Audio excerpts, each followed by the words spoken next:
Hello दोस्तों, नमस्कार। आप सभी का एक बार फिर से हार्दिक स्वागत है। बात कर रहे हैं नाउन की और नाउन का नेक्स्ट पार्ट है ये। इस क्लास में हम स्टार्ट करेंगे कि कैसे हम कंपाउंड नाउन का प्लूरल बना सकते हैं। ठीक है, अभी तक कुछ चर्चाएं हमारी हुई हैं। अभी तक हमने डिस्कस किया है कि कुछ ऐसी नाउन्स होती हैं जो सिंगुलर और प्लूरल में सेम रहती हैं।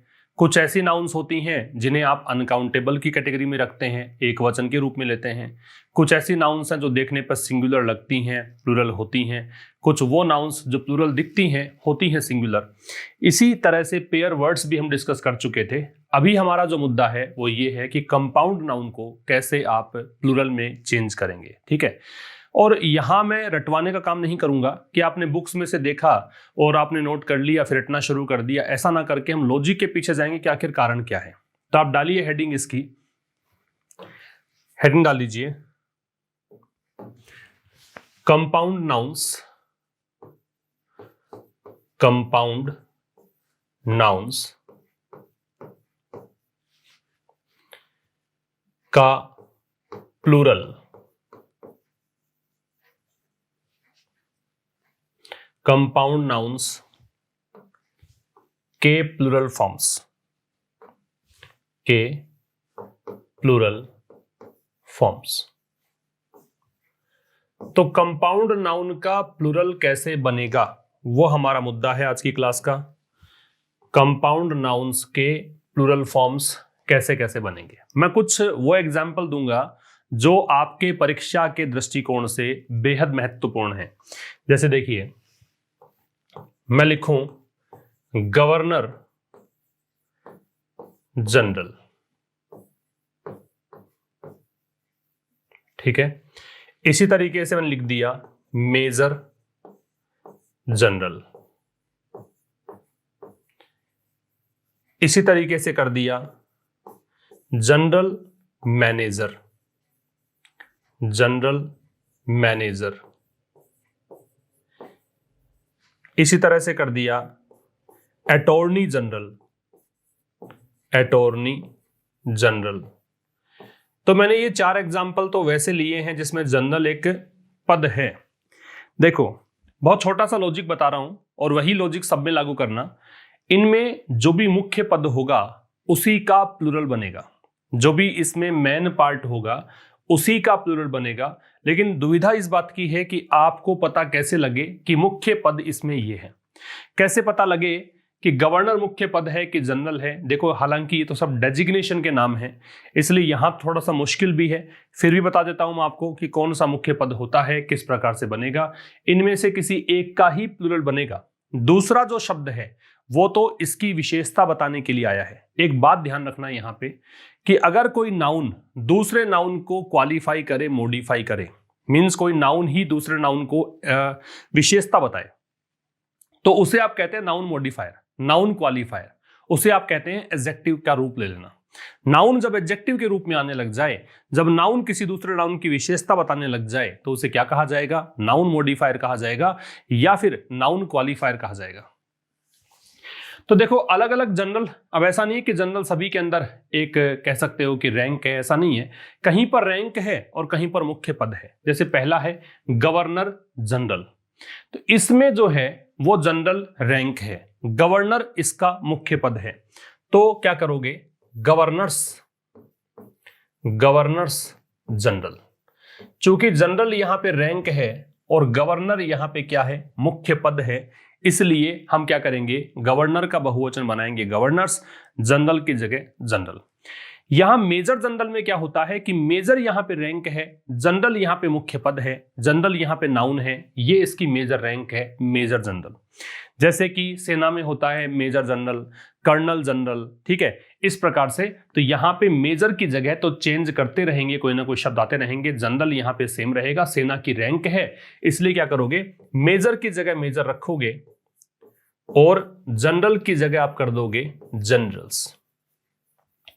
2 बातें। तीसरी बात क्या है? General manager. अब यहां पे मैनेजर मेन पार्ट है, मुख्य पद है, जनरल इसकी रैंक है। जैसे मैनेजर के पार्ट हो सकते हैं, जनरल मैनेजर की जगह आप एचआर मैनेजर कह सकते हैं। समझ रहे हो? तो जनरल की जगह पे आपको पद चेंज करते रहने। मैनेजर कौन सा है? ठीक है, जैसे फाइनेंस मैनेजर है या एचआर मैनेजर है या बैंक मैनेजर है ना, इस प्रकार से मैनेज करने वाला मैनेजर किस चीज को मैनेज कर रहा है वो चीज, तो यहां पे क्या होगा, general managers, general managers. Attorney general, attorney जो होता है वो लॉ ऑफिसर होता है, किसी भी स्टेट का लॉ ऑफिसर है वो अटॉर्नी होता है, उसका जो रैंक है वो जनरल है। कुछ देशों में तो ऐसा मानते हैं, कुछ देशों में ऐसा मानते हैं कि ये रैंक है, ये मुख्य पद है, तो दोनों ही प्लूरल बनते हैं इसके। हालांकि मैं वो लिखवा रहा हूं जो आपके परीक्षा में आएगा, जो परीक्षा में आए और आपको वो करना है आंसर, तो आप तो आंसर करके आना अटॉर्नीज जनरल, ठीक है। बनने को इसका ये भी बनता है अटॉर्नी जनरल्स, बात समझ में आ रही है, अटॉर्नी जनरल्स भी बन सकता है, लेकिन आपके परीक्षा में आ जाए तो आपको यही करके आना है, यही आपका सही माना जाएगा, समझ रहे हो। हमने 4 शब्दों के बहुवचन बनाए हैं, मैं अंडरलाइन कर देता हूं जो जो मेन पार्ट इसके हैं। देखो, यहां गवर्नर मुख्य पद है, यहां जनरल मुख्य पद है, यहां पे मैनेजर मुख्य पद है, यहां अटॉर्नी मुख्य पद माना है। तो जिसको मेन पार्ट माना है उसी का बहुवचन बनाया। कैसे माना है, मैंने मेरे मन से नहीं माना है, यहां पे आपको समझने की बात है। ये तो खैर डेजिग्नेशन थोड़ा समझ में कम आएगा क्योंकि आपको पता नहीं है कि रैंक कौन कौन सी होती है। जैसे कि गवर्नर जनरल है, जनरल इसकी रैंक है, गवर्नर इसका मुख्य पद है, इसलिए गवर्नर का बनाया। यहां मेजर जनरल में मेजर की जगह कर्नल जनरल भी होता है, सेना की रैंक होती है, तो ये इसका रैंक है, ये इसका मुख्य पद है, तो जनरल्स का बनाया है। ये वाला है, इसमें जनरल की जगह पे HR manager, finance manager, accounts manager ऐसे जोड़ सकते हो, ठीक है ना। तो मैनेजर इसका मुख्य पद है, ये इसकी रैंक है, इसलिए जनरल मैनेजर्स। ये वाला है अटॉर्नी, एक लीगल ऑफिसर, लॉ ऑफिसर होता है स्टेट का, ये इसकी रैंक है, तो अटॉर्नीज जनरल। यहां तक तो प्रॉब्लम नहीं होनी चाहिए। आगे बढ़ते हैं, कुछ और एग्जाम्पल देखते हैं। देखो इसके अंदर जैसे मैं लिख दूं चीफ जस्टिस, ठीक है। अब मुख्य न्यायाधीश है, ठीक है, चीफ जस्टिस है। अब यहां पे जस्टिस जो है ना वो मुख्य पद है, ये इसकी रैंक है कि न्यायाधीश कैसा है, यहां पे जस्टिस कैसा है, ठीक है ना, वो उसकी रैंक के बारे में बता रहा है। जस्टिस यहां पे मुख्य पद है, इसलिए क्या करोगे आप, इसको बना दोगे चीफ जस्टिसेज, चीफ जस्टिसेज। बात समझ में आ रही है। आगे आ जाओ। देखो, मैंने इसलिए बताया क्योंकि यहाँ पे लॉर्ड जस्टिस भी हो सकता है होने को, चीफ जस्टिस की जगह यहाँ लॉर्ड जस्टिस भी हो सकता है। तो चूंकि ये रैंक है ना, ये चेंज होती रहेगी, ये मुख्य पद इसमें बना रहेगा, इसलिए हमने किया चीफ जस्टिस। अगर मैं कर दूं चीफ मिनिस्टर, अब ये आपको समझ में आ जाएगा क्योंकि ये वो नाम है जो आपने सुन रखे हैं अच्छे से, चीफ मिनिस्टर। अब चीफ मिनिस्टर में देखो, मिनिस्टर तो हो गया मुख्य पद, चीफ हो गया इसका रैंक, क्योंकि चीफ मिनिस्टर है या होम मिनिस्टर है या फाइनेंस मिनिस्टर है ना, या फिर फॉरेन मिनिस्टर है, इस प्रकार से डिफेंस मिनिस्टर है, ये चेंज होता रहेगा, ये मुख्य पद रहेगा, तो क्या बना दोगे इसको, चीफ मिनिस्टर्स। तो बस काम की बात इसमें इतनी सी सीखनी है आपको कि जो मुख्य पद होता है उसका बहुवचन बनाना है। दूसरा जो पार्ट है वो तो उसकी विशेषता बताने के लिए नाउन क्वालिफायर के रूप में, नाउन मॉडिफायर के रूप में आया है। तो यहां तक की चीज तो आप नोट करो, उससे आगे मैं नेक्स्ट स्लाइड में लेकर चलूंगा आपको। ये देखो, मैंने इसका बहुवचन बनाया, ये नोट कर लो एक बार। मैं हटता हूं, इसका स्क्रीन आपको इसको पॉज करके नोट कर लीजिए, उसके आगे हम बात करेंगे।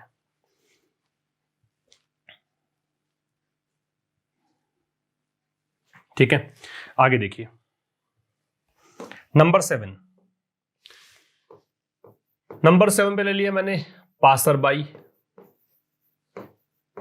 एक ले लिया मैंने हैंगर ऑन, एक ले लिया मैंने लुकर ऑन।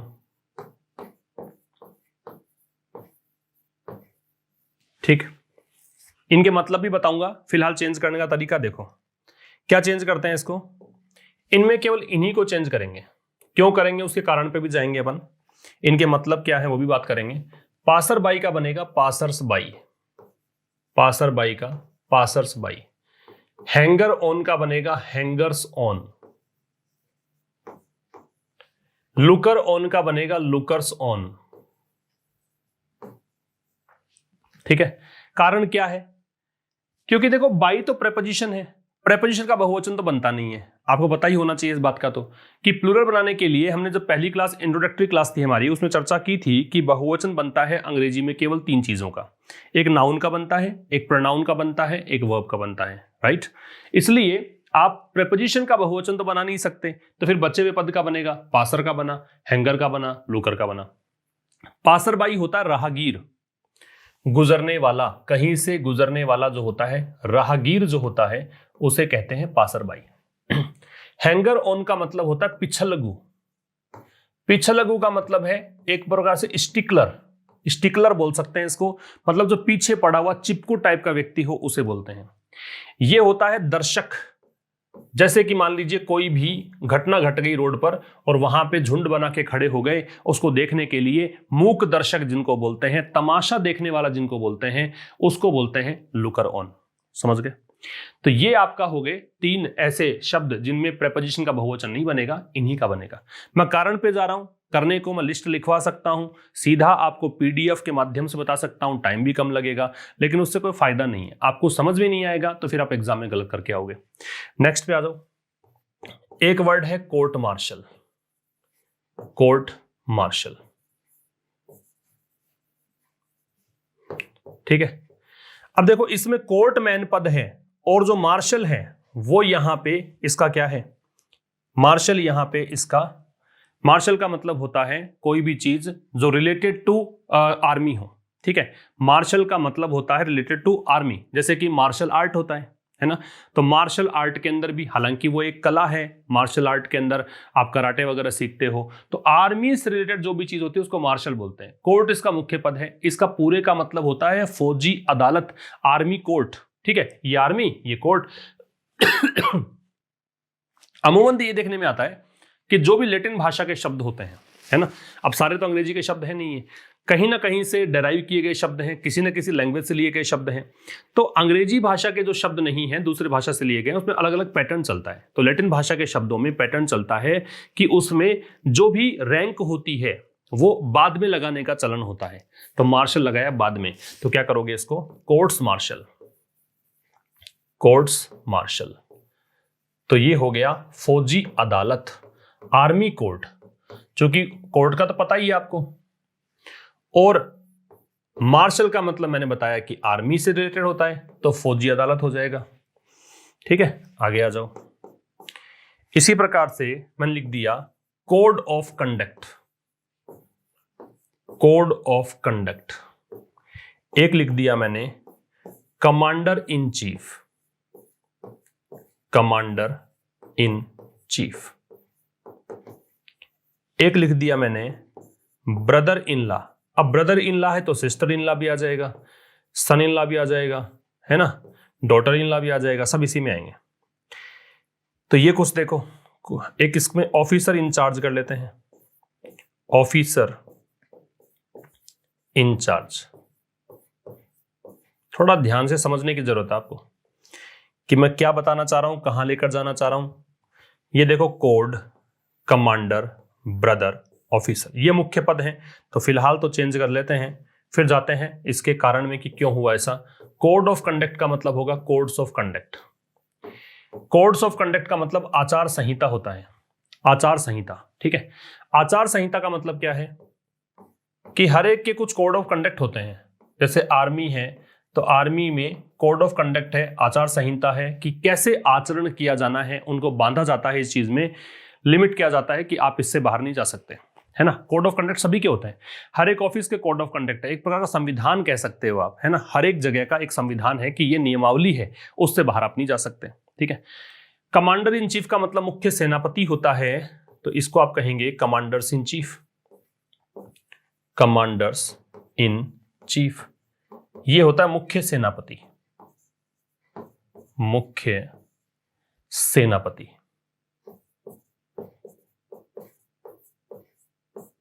ठीक है। ब्रदर इन लॉ का बनेगा साहब brothers in law, brothers in law. और इसका बनेगा officers in charge, officers in charge. Brother in law का मतलब क्या होता है, साला, जीजा, है ना, देवर, जेठ, ये सारे के सारे इसी कैटेगरी में आएंगे, ब्रदर इन लॉ कहा जाएगा उसको। ऑफिसर इंचार्ज का मतलब प्रभारी होता है, किसी भी ऑफिस का जो प्रभारी है, बियरर है, उसको बोलते हैं क्या, ऑफिसर इंचार्ज। अब ये क्यों होता है, मैंने 4 लिखवाए, चारों की एक पैटर्न है। देखिए, प्रेपोजिशन अपने बाद में लेता है ऑब्जेक्ट, ये बात तो मानते हैं आप, प्रेपोजिशन अपने बाद में लेता है ऑब्जेक्ट। हमने जब नाउन की कंडीशन पढ़ी थी ना, तो हमने देखा था कि नाउन जो है किसी भी सेंटेंस में कैसे कैसे काम करता है, सब्जेक्ट के रूप में काम करता है, ऑब्जेक्ट के रूप में काम करता है, प्रेपोजिशन के ऑब्जेक्ट के रूप में काम करता है, बताया था। तो प्रेपोजिशन के ऑब्जेक्ट, तो ये प्रेपोजिशन का ऑब्जेक्ट है, ये भी और ये भी। अब क्या होता है, प्रेपोजिशन प्लस ऑब्जेक्ट मिलकर बनाते हैं प्रेपोजिशनल ऑब्जेक्ट, प्रेपोजिशनल फ्रेज। और प्रेपोजिशनल फ्रेज को हम 2 तरीकों से समझते हैं। प्रेपोजिशनल फ्रेज जो होती है वो या तो एडजेक्टिव होती है या फिर एडवर्ब होती है। बात समझना, प्रेपोजिशनल फ्रेज होती है वो क्या होती है, या तो एडजेक्टिव या फिर एडवर्ब। लेकिन जब नाउन की विशेषता बताए तो वो क्या होती है, एडजेक्टिव, क्योंकि नाउन की विशेषता विशेषण बोलते हैं उसको। विसंज्ञा की विशेषता बताने वाले शब्दों को क्या बोलते हैं, विशेषण बोलते हैं। तो यहां समझना, कोड ऑफ कंडक्ट है तो कोड जो है नाउन है, इसकी विशेषता बताने के लिए प्रेपोजिशनल फ्रेज आई है। कमांडर जो नाउन है, इन चीफ इसकी विशेषता बताने के लिए आया है। ब्रदर नाउन है, इन लॉ इसकी विशेषता बताने के लिए आया है। ऑफिसर नाउन है, इंचार्ज इसकी विशेषता बताने के लिए आया है। तो जो भी प्रेपोजिशनल फ्रेज है वो एडजेक्टिव होगी अगर वो नाउन की विशेषता बताए। अब जब पता लग गया कि ये एडजेक्टिव है, तो एडजेक्टिव का बहुवचन बनता है क्या, नहीं बनता, क्योंकि प्लूरल बनाने के लिए अंग्रेजी में 3 ही विकल्प आपके पास, या तो नाउन है, या फिर प्रोनाउन है, या फिर वर्ब है, और किसी का बहुवचन बन ही नहीं सकता। इसलिए हमने बहुवचन बनाया इन सब का। बात क्लियर है? अब इसको आप नोट कर लो, ठीक है। इससे आगे हम आगे बढ़ते हैं, फिर कुछ और लिखवाता हूं, नोट कर लीजिए।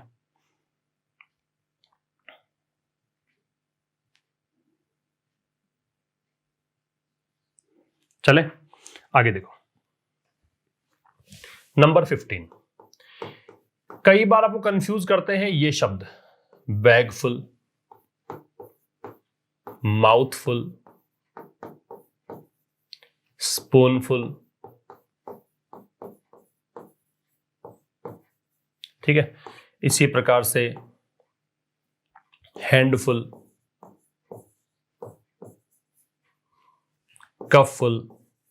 हालांकि जो फुल एंडिंग वर्ड्स होते हैं वो एडजेक्टिव होते हैं, ठीक है। फुल एंडिंग वर्ड्स जैसे कि हार्मफुल, यूजफुल, ब्यूटीफुल, है ना, ये सब एडजेक्टिव होते हैं। ये सब नाउन है। इसका बहुवचन बनाना देखो, कंफ्यूजन तो होता है खैर इसमें, लेकिन होना नहीं है। क्यों नहीं होना है उसकी बात करेंगे। इसका बनाएंगे बैगफुल्स, इसका बनाएंगे माउथफुल्स, इसका बनाएंगे स्पूनफुल्स, इसका बनाएंगे हैंडफुल्स, ये क्या बन जाएगा, कपफुल्स। तो ये प्लूरल बनेंगे इनके, ठीक है। अब यहां समझने की बात बहुत आसान है ये।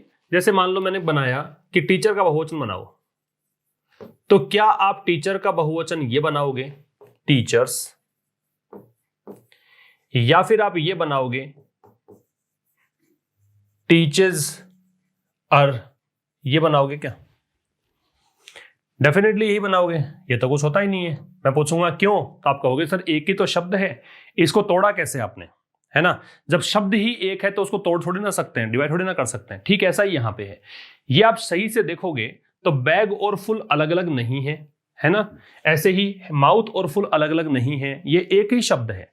जब इससे पहले वाले वर्ड्स देखोगे तो उनमें 2-2 शब्द हैं, ये एक ये दूसरा, ये एक ये दूसरा, ये फर्स्ट ये सेकंड, है ना। लेकिन इन शब्दों में कहीं ऐसा स्पेस है क्या? स्पेस है ही नहीं इसके अंदर, अलग अलग शब्द ही नहीं है, पूरा ही मिला के एक शब्द है। इसलिए इनका बहुवचन करते हो तो लास्ट में जोड़ोगे, इसको अलग अलग कर ही नहीं सकते आप। तो परीक्षा में जब आपके एग्जाम में क्वेश्चन आता है ना, तो उसमें क्या होता है, बैग्स फुल ऐसा दे के प्रश्न आएगा, कॉमन एरर आएंगी। माउथ्स फुल ऐसा देके आ जाएगा, ऐसे स्पून्स फुल तो गलत हो जाएगा, हैंड्स फुल गलत हो जाएगा, कप्स फुल गलत हो जाएगा। समझ रहे हो? क्योंकि इसको तोड़ ही नहीं सकते, ये पूरा ही एक शब्द है। अगर अलग अलग वर्ड्स होते तो सोचते हैं हम लोग कि कौन सा इसमें मेन पार्ट है, कौन सा नाउन क्वालिफायर है, नाउन मॉडिफायर है, लेकिन इसमें ऐसा नहीं है। इसलिए इसके पूरे के बाद में ही एस जोड़ेंगे। बात समझ में आ गई आपको? इस तरीके से करना है। बैग फुल का मतलब बैग भर के, माउथ फुल का मतलब निवाला होता है, निवाला, निवाला मतलब जो भी, जैसे आप रोटी खा रहे हैं तो वो एक निवाला आपने लिया तो माउथफुल है। ऐसे ही स्पूनफुल चम्मच भर के, हैंडफुल मुट्ठी भर के, कप फुल कप भर के। कई बार अगर आप कोई सिरप लेते हैं, कोई भी आपने खांसी की दवाई ली, तो उसमें आप पढ़ा करें इंस्ट्रक्शन कि कितने लेने हैं, तो 2 स्पूनफुल्स ऐसा दे रखा होता है, 2 चम्मच भर के लेना है दवाई को, 3 चम्मच भर के लेना है, बच्चों के लिए 1 चम्मच भर के लेना है, ऐसा उसमें लिखा हुआ आएगा स्पूनफुल्स, है ना। तो ये इनके बहुवचन बने। इससे आगे बात करें तो कुछ और देखते हैं। जैसे मैंने लिख दिया मेड सर्वेंट, मेड सर्वेंट। अब यहां क्या है मेड सर्वेंट में, मेड तो आपको ये बता रहा है, मेड तो आपको ये बताता है कि ये मेल है कि फीमेल है। सर्वेंट यहां पे मैन पद है, ये इसको क्वालिफाई करने वाला है कि सर्वेंट है तो कौन सा है। मेड की जगह मैन भी लगा सकते हैं, समझ रहे हो, मेड की जगह मैन भी तो लगा सकते हैं, तो मेल और फीमेल की बात आ गई। तो नौकरानी बोलते हैं इसको हिंदी में, और इसका बहुवचन बनेगा मेड सर्वेंट्स, इसका प्लूरल बनेगा मेड सर्वेंट्स, नौकरानी। ठीक है, तो यहां पूरे का ही बनाया है, इसके साथ जोड़ना है पूरे के अंदर ही, इसको तो कुछ अंडरलाइन करने की जरूरत नहीं है। यहां देख लो, सर्वेंट को एस लगा के बहुवचन में कन्वर्ट किया है, तो ये हो गया मेड सर्वेंट्स। लिखो, कुछ और भी देखेंगे, कुछ और भी कंफ्यूजन के बिंदु यहां पे आएंगे, उसकी बात करेंगे। जैसे कि स्टेप सन, स्टेप डॉटर, है ना, स्टेप फादर, स्टेप मदर, ऐसा दे रखा हो, तो स्टेप शब्द जुड़ जाने से पता लगता है कि ये क्या है, ये सन जो है सौतेला है। स्टेप जुड़ने से पता लगता है, वरना सन का मतलब तो बेटा होता ही है, स्टेप जुड़ने से पता लगता है कि सौतेला बेटा है। तो ये इसका नाउन क्वालिफायर हुआ, ये इसकी विशेषता बताने वाला शब्द हुआ, ये मुख्य पद हुआ, मेन पार्ट हुआ, इसलिए आप क्या करोगे, स्टेप सन्स। ऐसे ही अगर स्टेप डॉटर होता तो स्टेप डॉटर्स, ऐसे अगर स्टेप फादर होता तो स्टेप फादर्स, इस प्रकार से बनता, तो स्टेप सन्स। लिख लो स्टेप सन्स, नोट कर लो। ठीक है, आगे बढ़े। एक जैसे मैं लिख दूं book shelf, book shop, book shop, shop lifter, shop lifter. देखो, बुक शेल्फ का मतलब बुक की अलमारी। अब ये अलमारी तो किसी की भी हो सकती है, ये बुक के स्थान पे कपड़े रखने काम आ सकती है ना, या कोई और सामान रखने के लिए काम में ले सकते हो। तो शेल्फ तो कुछ भी हो सकती है, अलमारी तो किसी की भी हो सकती है, इसलिए ये तो मैन पद है, बुक की जगह चेंज करते रहोगे आप। ये इसका मॉडिफायर है, ये क्वालिफायर है कि शेल्फ है तो कैसी है, बुक की है। ऐसे ही बुक शॉप, तो शॉप किसकी है, बुक की है ना। शॉप यहां पे किसी की भी हो सकती है, गारमेंट शॉप हो सकती है ना, बार्बर शॉप हो सकती है। इस प्रकार से शॉप चेंज मतलब शॉप किसी की भी हो सकती है। तो शॉप का डिस्क्रिप्शन है ये, शॉप को क्वालिफाई करने के लिए आया है कि शॉप कौन सी है, शेल्फ कौन सी है। इसलिए प्लूरल किसका बनेगा, समझ गए होंगे आप, प्लूरल बनेगा इसका। ठीक है, तो यहां पे क्या होगा, बुक शेल्फ का बनेगा बुक शेल्व्स। अब ये जो शेल्फ का शेल्व्स बन रहा है, ये पता होना चाहिए कि लास्ट में अगर एफ या एफ ई आता है तो उसको कन्वर्ट करते हैं वीईएस में। ठीक है, बुक शॉप है तो बुक शॉप्स। शॉपलिफ्टर क्या होता है, शॉपलिफ्टर का मतलब होता है जो मतलब चोरी कर ले। दुकान पे गए, आदत होती है कईयों की, दुकान पे गए खरीदारी करने के लिए, दुकानदार का ध्यान हटा और यहाँ पे भी नजरें हटी, दुर्घटना घटी, सुना है ना आपने। वैसा ही है कि दुकान से कुछ उठा के लेके आ गए आप, तो वो है बुक लिफ्ट मतलब शॉपलिफ्टर, कहीं से शॉप से कुछ सामान उठाने वाला। तो शॉपलिफ्टर में क्या है, ये शॉपलिफ्टर लिफ्टर शब्द हो गया क्योंकि ये उठाने वाला, शॉप थोड़ी ना यहाँ पे मैन पद हो सकता है। जैसे कि मैं कहूं कि मैंने एक शॉपलिफ्टर को रंगे हाथों पकड़ा, ठीक है, तो मैंने किसको पकड़ा, शॉप को पकड़ा या लिफ्टर को पकड़ा, तो समझ में आ जाएगा।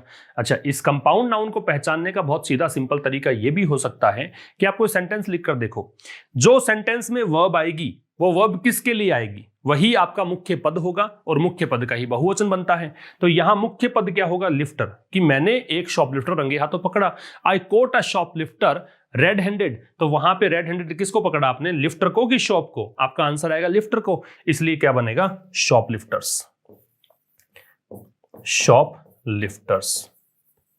ठीक है, तो शॉप को नहीं, लिफ्टर को चेंज करना है क्योंकि ये मुख्य पद है। तो यहां रटने की जरूरत नहीं पड़ती है। फिर अगर ऐसे आप समझ जाते हो, गहराई में जाकर जान लेते हो कि कहानी क्या है, तो फिर आपको प्रॉब्लम नहीं रहती। नोट कर लीजिए इसको। कुछ और चीजें देखेंगे जो कि थोड़ी सी कंफ्यूज आपको कर सकती हैं और ज्यादा ही कंफ्यूज करेंगी वो चीजें, एक बार इनको नोट करो।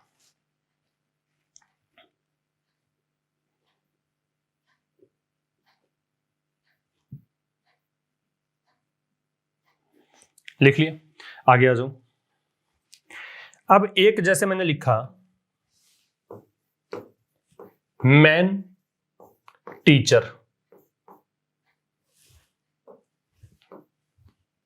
मैन टीचर, ठीक है। एक मैंने लिख दिया वुमन डॉक्टर। क्या करोगे?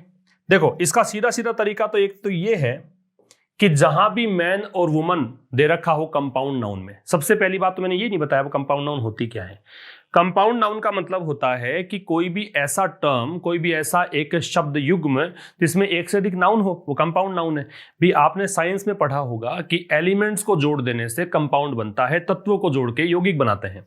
तो यहां पे भी यौगिक की मान लो कि ये भी नाउन है और ये भी नाउन है, तो दो नाउन मिली कंपाउंड नाउन हो गई। ये भी नाउन और ये भी नाउन, दो नाउन मिल गए कंपाउंड नाउन हो गई।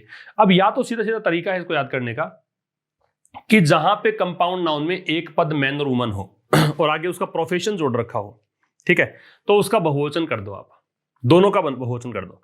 अगर मैन और वुमन के साथ उनका प्रोफेशन जोड़ा गया है, जैसे कि मैन टीचर है, टीचर प्रोफेशन है, वुमन डॉक्टर, डॉक्टर प्रोफेशन है, तो दोनों का ही प्लूरल बनेगा। ये थोड़ी सी खास बात है, परीक्षा में परेशान कर सकती है, इस ध्यान से समझना इसको।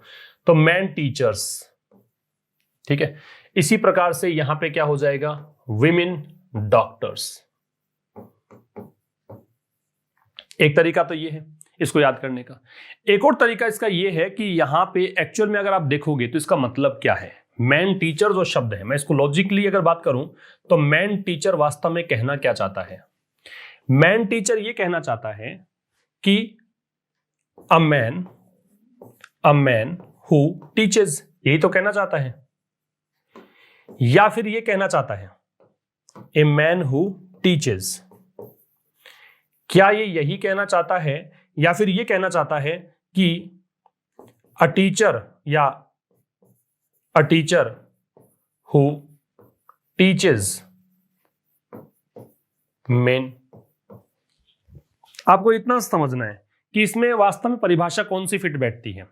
आप देखेंगे कि मैन टीचर का मतलब वो व्यक्ति जो कि मैन को पढ़ाए, वो टीचर जो कि पुरुषों को पढ़ाए, क्या उसे मैन टीचर बोलते हैं, या उसे मैन टीचर बोलते हैं जो कि पढ़ाने का काम करता है।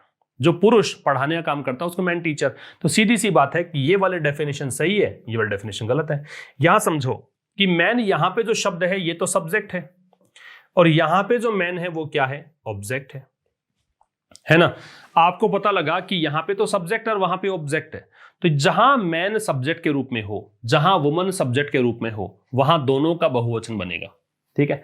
ये बात मैंने इसलिए बताई कि कई परिभाषाएं ऐसी आती हैं जहां पे मैन सब्जेक्ट के रूप में नहीं होता है, हालांकि मैन वहां पे मौजूद जरूर होता है, तो फिर उसका बहुवचन नहीं बनेगा, केवल उसका बनेगा जो मैन वुमन के अलावा होगा। समझ रहे हो। तो यहां तो क्या है, आप या तो देखो सीधा सिंपल याद रखना कि मैन और वुमन से बनी कंपाउंड नाउन जिसमें मैन और वुमन का प्रोफेशन जोड़ा गया है, वहां पे दोनों का बहुवचन कर दो, बात ही खत्म।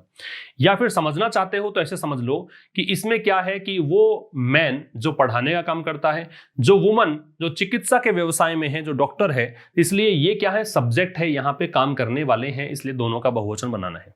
जबकि दूसरी ओर अगर मैं यूं लिखता हूं इसको, अगर मैं एक सेंटेंस एक लिखता हूं कंपाउंड नाउन मैन हेटर, तो इसका मतलब क्या है, इसका मतलब यह है क्या कि जो पुरुष नफरत करने का काम करता है वो मैन हेटर है, या फिर वो व्यक्ति जो पुरुषों से नफरत करता है वो है ना। मैं फिर लिखता हूं, क्या इसका मतलब यह है कि अ मैन हु हेट्स,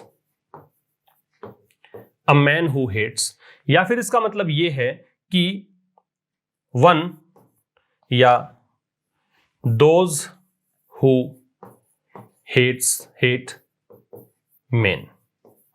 क्या मतलब है इसका क्या वो व्यक्ति, वो पुरुष जो नफरत करने का काम करता है उसे मैन हेटर बोलते हैं, या फिर वो उन व्यक्तियों को मैन हेटर बोलेंगे जो कि पुरुषों से नफरत करते हैं? तो यहां दोस्तों ये नहीं है कि वो पुरुष जो कि नफरत करे, बल्कि इसका मतलब ये है कि जो पुरुषों से नफरत करे उसे मैन हेटर। वुमन हेटर करोगे तो जो महिलाओं से नफरत करे। इसका मतलब ये सब्जेक्ट नहीं है इस बार। यहां तो सब्जेक्ट था कि वो मैन जो पढ़ाए, वो वुमन जो डॉक्टर हो, यहां वो मैन जो हेटर हो नहीं, जो भी व्यक्ति पुरुषों से नफरत करे, उल्टा है, ऑब्जेक्ट है।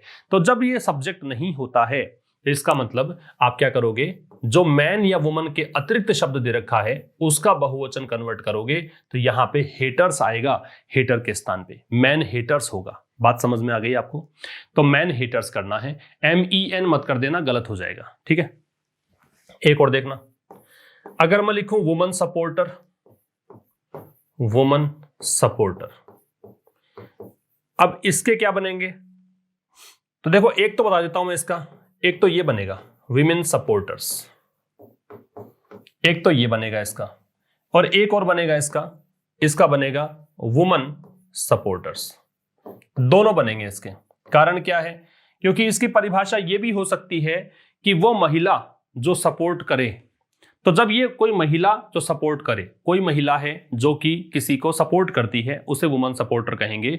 तो इसका मतलब तो ये महिला क्या होगी? सब्जेक्ट। तो दोनों का बनेगा विमेन सपोर्टर्स। इसको पढ़ते हैं वुमन, इसको पढ़ते हैं विमेन। ठीक है, अगर मैं ये कहूं कि वो महिला, मतलब वो लोग जो कि महिलाओं का सपोर्ट करें, ऐसा बनाऊं, वो लोग जो महिलाओं का सपोर्ट करें, दोनों डेफिनेशन फिट बैठती है यहां पे।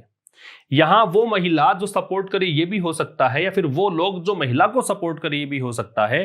तो जब सब्जेक्ट भी है और ऑब्जेक्ट भी है, तो जब सब्जेक्ट है तो ये दोनों बनेंगे, जब ऑब्जेक्ट है तो फिर इसका बहुवचन नहीं बनेगा, इसका बनेगा, जैसे कि हमने मैन हेटर का बनाया है। बात समझ में आ गई आपको? नोट कर लीजिए। तो ये था कंपाउंड नाउन के बारे में थोड़ी सी जानकारी कि कंपाउंड नाउन के प्लूरल कैसे बनते हैं और क्यों हमें रटने की जरूरत नहीं पड़ती है। नोट कर लीजिए इन चीजों को।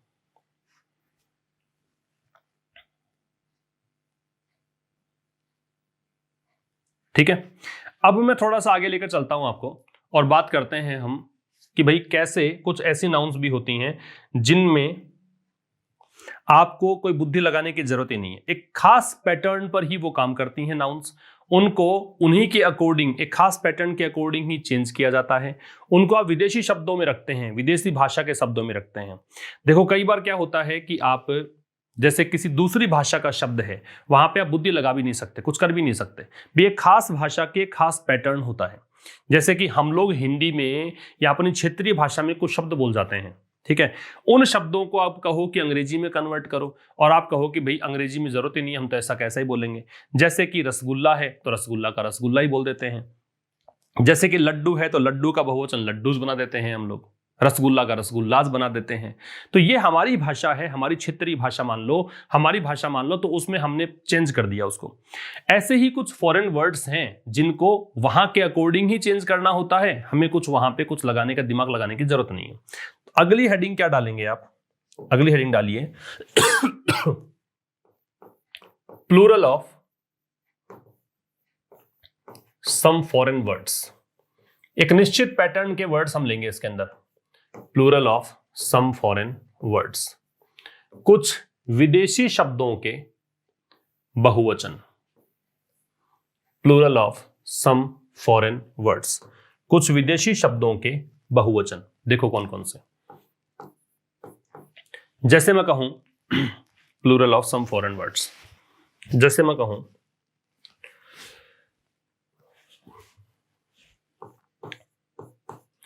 कि हमने कुछ वर्ड्स लिए, स्टेडियम,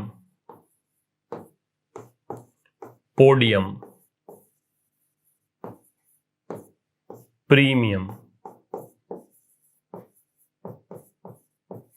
बैक्टीरियम,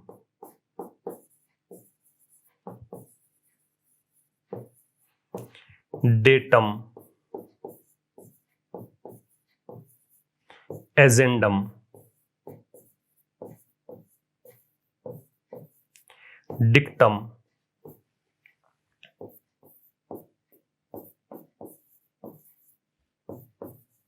स्ट्रेटम। ठीक है, यहां लिख दिया मैंने इरेटम, ठीक है, ये मान लो इतने शब्द लिए मैंने। अब इनको जब चेंज करना है आपको, तो एक खास पैटर्न है कि सभी के अंदर देखो यूएम आ रहा है, सभी के लास्ट में यूएम आ रहा है। आपको क्या करना, छोटा सा काम करना है, यूएम को हटाना है और ए में कन्वर्ट करना है। कई बार इसके प्रश्न आ जाते हैं, मैं वही चीजें ले रहा हूं जिसके एग्जाम में प्रश्न आएंगे, और वो चीजें ले रहा हूं जो कॉन्सेप्ट क्लियर करेंगे आपके। तो यहां पे आपने जो फॉरेन वर्ड्स लिए हैं उन सभी की एक खास बात ये है कि लास्ट के अंदर यूएम आ रहा है, यूएम आ रहा है तो यूएम को हटा के ए में चेंज करना है। तो स्टेडियम का क्या करोगे, स्टेडिया। पोडियम का क्या करोगे, पोडिया। प्रीमियम का क्या होगा, प्रीमिया। बैक्टीरियम का क्या होगा, बैक्टीरिया। तो बैक्टीरिया प्लुरल है, बैक्टीरियम सिंगुलर है। डेटम का डेटा, एजेंडम का एजेंडा, डिक्टम का डिक्टा। लिख लो पहले, उसके बाद इनके मीनिंग क्या है उसकी चर्चा भी करेंगे। स्ट्रेटम का स्ट्रेटा, इरेटम का इरेटा। ठीक है, एक मैंने लिख दिया कोरिजेंडम, CORRIGENDUM, कोरिजेंडम। एक लिख दिया मैंने एक्वेरियम। तो कोरिजेंडम का कोरिजेंडा और एक्वेरियम का एक्वेरिया। कुछ ऐसे भी शब्द हैं इनमें से जिनके दो बहुवचन बन सकते हैं, जैसे स्टेडियम का स्टेडियम्स भी होता है ना। पोडियम, पोडियम्स भी कर सकते हो। प्रीमियम का तो नहीं बनेगा, खैर। तो कुछ ऐसे भी हैं जिनका प्लुरल बनाने के लिए आप सीधा एस भी जोड़ सकते हो, लेकिन आपको तो एक फिलहाल मैं बता रहा हूं कि ऐसे फॉरेन वर्ड्स लेने में खास पैटर्न है और खास पैटर्न को खास तरीके से ही प्लुरल में चेंज करते हैं। यहाँ पे बुद्धि लगाने वाली बात ही नहीं है, यहाँ पे कॉन्सेप्ट वाली बात ही नहीं है कि हम चर्चा करें कि क्यों ऐसा हुआ। तो यहाँ तो आपको समझना पड़ेगा, ये याद करने पड़ेंगे। ठीक है, ये लिखो, उसके बाद मैं बताता हूं कि इनके मतलब क्या है। ठीक है, इनके मतलब की बात करेंगे, ये क्या कहना चाहते हैं। एक मेमोरेंडम भी कर सकते हो, मेमोरेंडम। तो मेमोरेंडम का बनेगा मेमोरेंडा। ठीक है, होने को और भी हो सकते हैं, मुझे जितने याद आ रहे हैं, जितने भी आपके एग्जाम में पूछे जाने योग्य हैं उनकी चर्चा मैं कर रहा हूं। बहुत सारे और भी एटसेट्रा लगा लेना, आगे आगे और भी ये लिस्ट लंबी हो सकती है।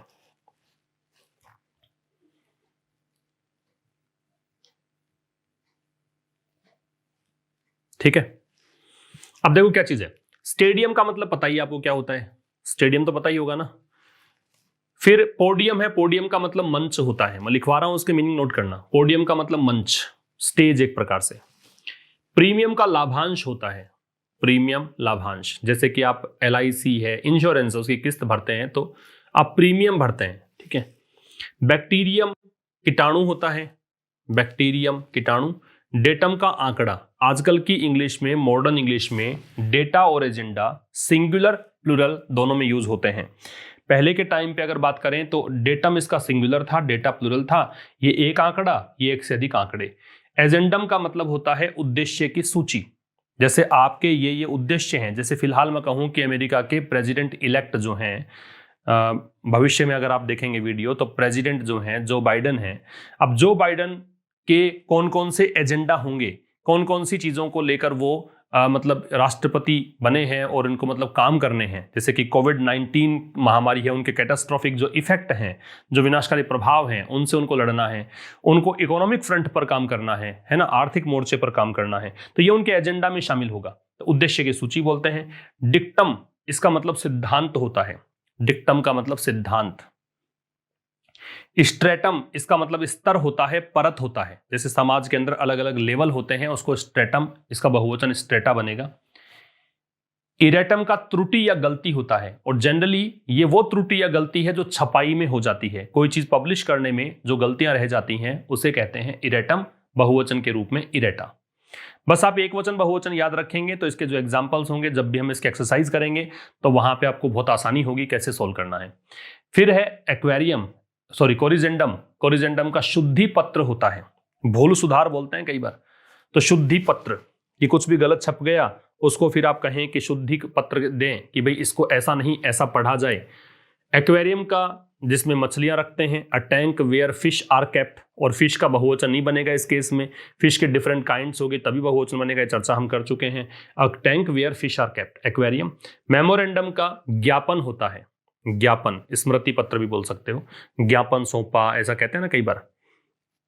तो ये तो एक खास पैटर्न था, यूएम को चेंज किया है ए में, इससे आगे हम बात करेंगे। और इससे आगे देखो,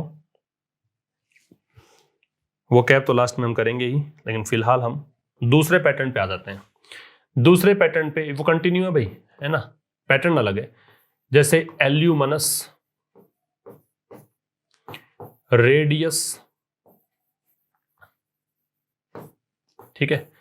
इसी प्रकार से फोकस, लोकस, रेडियस हो गया, ठीक है। इनका देखो चेंज करना है आपको।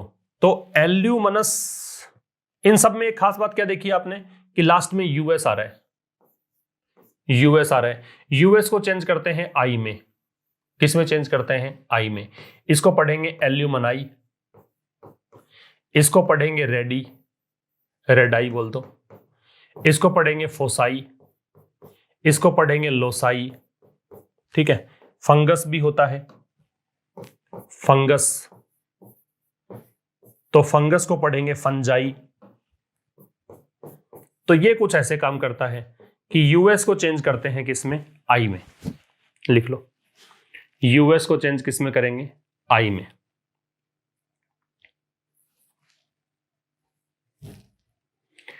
इसमें देखो एल्यूमनस जो है, इसका मतलब किसी भी संस्थान का पूर्व छात्र, कोई भी विद्यालय है, महाविद्यालय है, स्कूल कॉलेज का पूर्व छात्र, केवल छात्र की बात कर रहा हूं, मेल की बात कर रहा हूं, मेल कैंडिडेट की बात कर रहा हूं। अगर लड़की है तो फिर अलग तरीके से वर्ड आता है, बात करेंगे उसकी भी। फिलहाल ये पूर्व छात्र, ये त्रिज्या होती है, डायमीटर इसका दुगुना होता है ना, व्यास जिसको बोलते हैं। फोकस का मतलब केंद्र बिंदु होता है। लोकस का मतलब बिंदु पथ, बिंदुओं के मार्ग से गुजरने वाला जो रास्ता है, बिंदुओं के माध्यम से गुजरने वाला जो पथ है, रास्ता है, उसे लोकस बोलते हैं। फंगस का मतलब कवक होता है, शैवाल होता है, ठीक है ना। फंगस का मतलब कवक या शैवाल।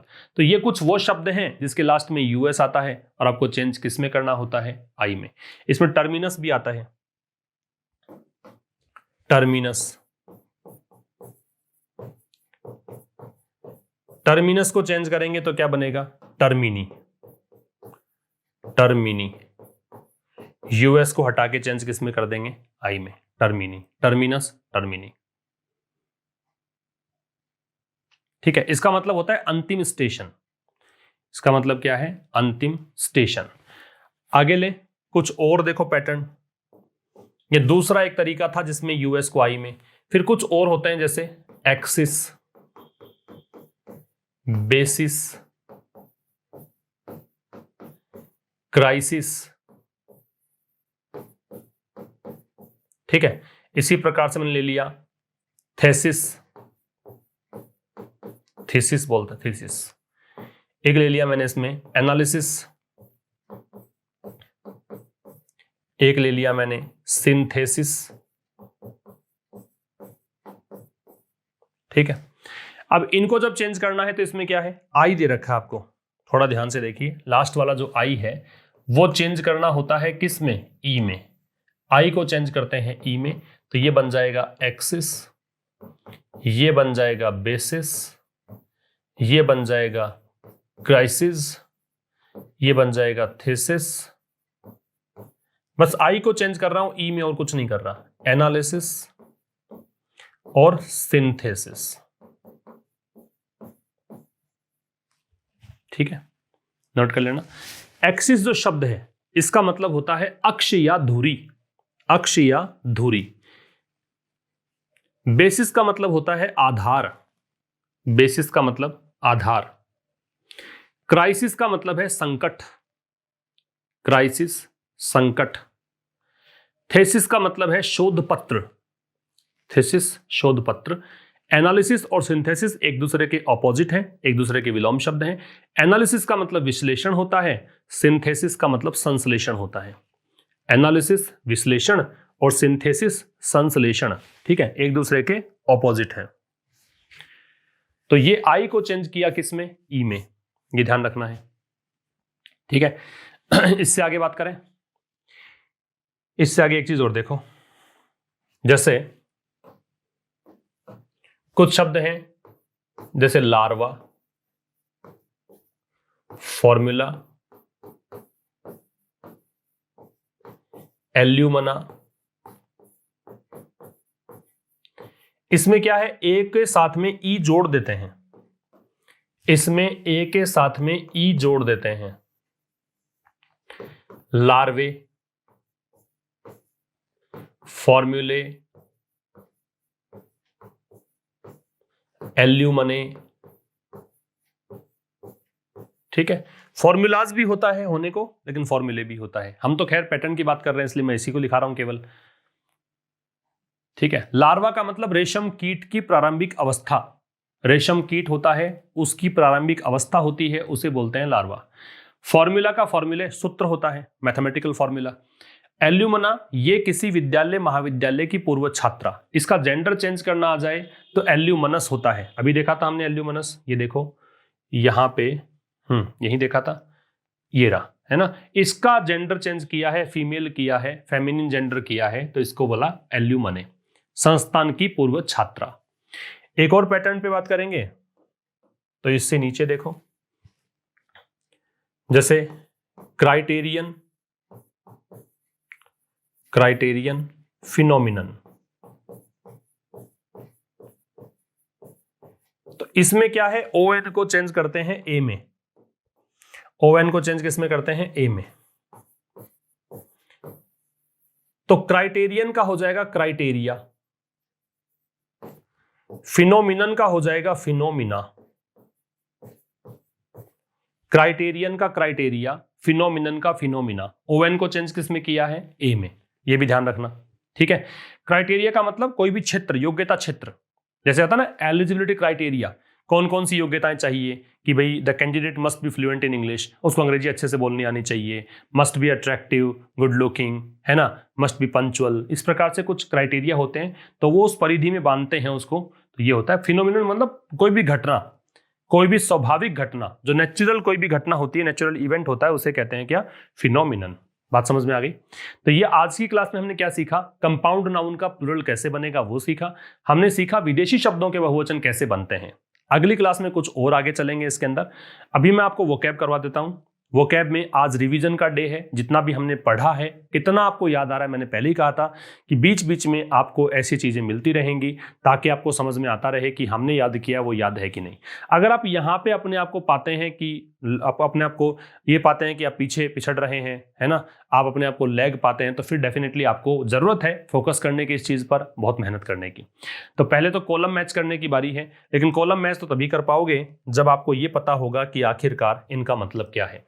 प्राइमेसी शब्द है, प्राइमेसी का मतलब मैंने बताया था जो कि प्रमुखता होती है, प्रायोरिटी होती है, तो इसके लिए एक वर्ड था प्रायोरिटी,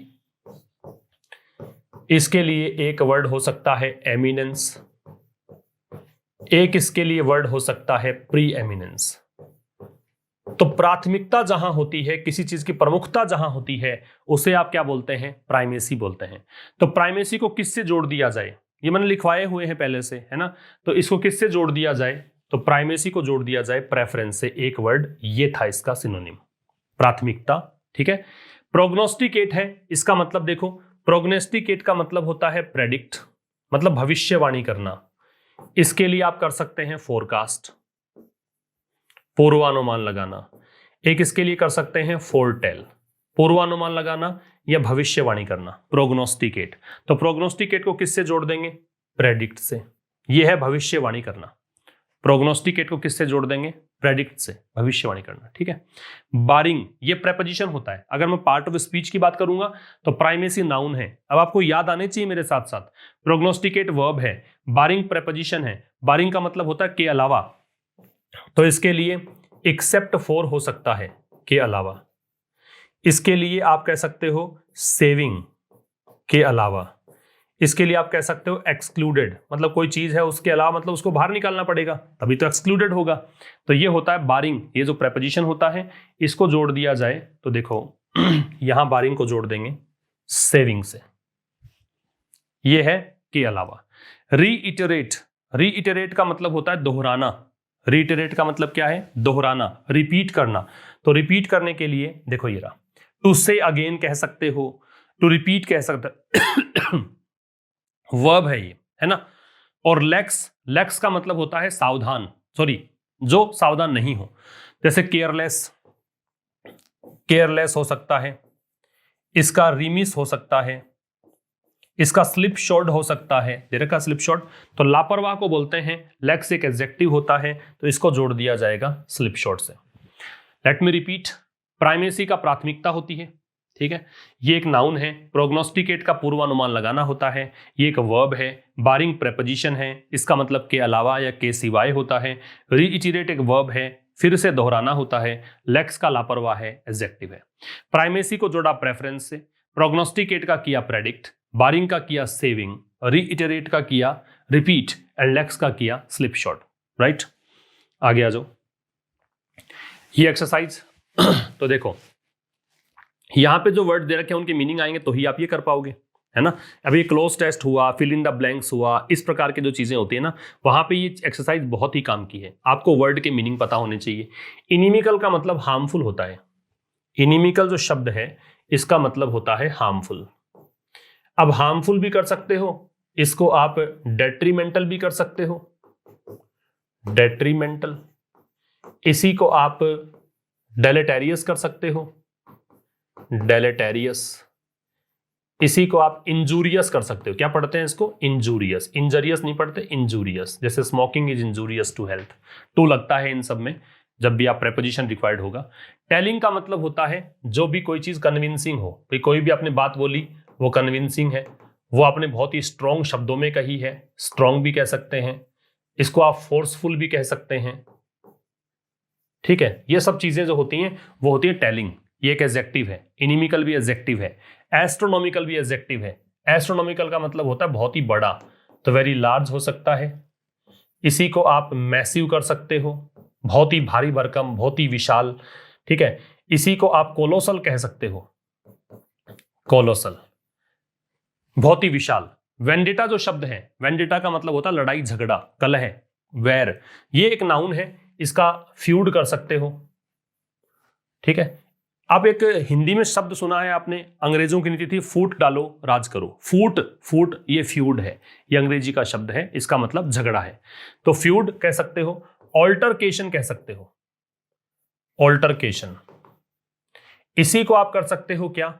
इसी को आप कह सकते हो बिकरिंग, BICKERING, बिकरिंग कह सकते हो। बात समझ में आ रही है? इस प्रकार से आप इसको कर सकते हो। अब देखना, he was a victim of A political dash, तो वह विक्टिम था, वह शिकार था। किसका? पॉलिटिकल डैश, इस चीज का शिकार था। क्या चाहिए आपको?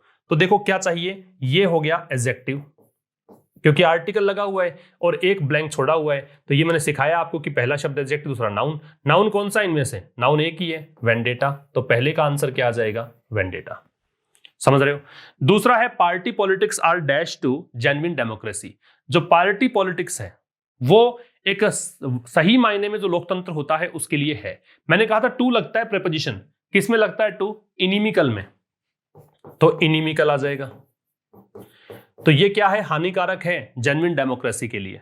तीसरा है the sums he has paid out are, जो भी उसने धनराशि पे की है वो कैसी है? वो सम्स कैसे हैं? वो फंड कैसे हैं? वो है बहुत ज्यादा, एस्ट्रोनॉमिकल, काफी ज्यादा है वो। और फिर क्या है? That is quite a dash argument, वो जो चीज है वो एक ऐसा आर्ग्यूमेंट है। कैसा आर्ग्यूमेंट है? आर्ग्यूमेंट तो नाउन हो गया, नाउन की विशेषता बताने के लिए क्या चाहिए आपको? एडजेक्टिव चाहिए। तो that is quite a dash argument, कैसा आर्ग्यूमेंट है? एक ही बचा है, टेलिंग आर्ग्यूमेंट, मतलब बिल्कुल कन्विंसिंग आर्ग्यूमेंट है। वो एक ऐसी बहस है, ऐसा तर्क है जो कन्विंसिंग है, काफी स्ट्रॉन्ग एक आर्ग्यूमेंट है, काफी मतलब कन्विंसिंग आर्ग्यूमेंट है, काफी फोर्सफुल आर्ग्यूमेंट है, ये कहना चाहता है, ठीक है। तो आपने रिवीजन अगर किया होगा तो बहुत आसान है ये चीजें। है ना। और रिवीजन नहीं किया होगा तो आपको कॉन्फिडेंस नहीं आपका बूस्ट होगा, आपको लगेगा कि मैं कुछ ना कुछ मिस कर रहा हूं, फिर उसके चलते आप बाकी चीजों को भी मिस करना शुरू कर दोगे। तो रिवीजन साथ साथ में करते रहो। तो ये आज की क्लास में था, मिलेंगे अब नेक्स्ट क्लास में, तब तक के लिए नमस्कार, थैंक यू वेरी मच।